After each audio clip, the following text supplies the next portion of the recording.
Garçon au gilet rouge de Cézanne, analyse du tableau. Grâce à l'héritage que lui a laissé son père, Cézanne loue un appartement au 15 quai d'Anjou sur l'île Saint-Louis et un atelier rue du Val-de-Grâce à Paris.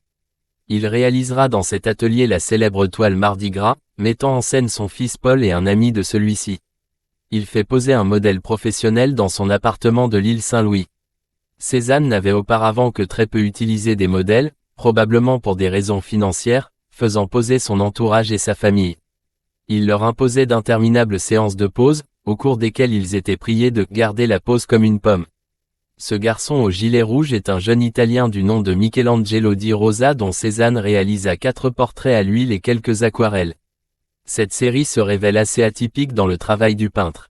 En effet, contrairement à ses autres portraits qui sont souvent saisis dans des poses très figées, Cézanne va peindre le jeune homme dans des poses, des attitudes et des expressions très variées.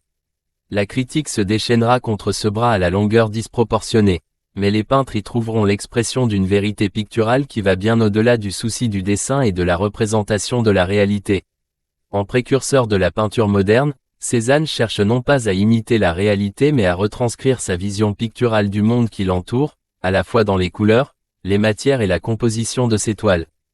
C'est grâce à un détail de l'appartement de l'île Saint-Louis où Cézanne habita de 1888 à 1890 que l'on a pu dater cette toile. La bande bordeaux horizontale que l'on aperçoit sur le fond du tableau, et dans ses autres versions également, était effectivement tracée sur le mur de la pièce où Cézanne peignit cette toile.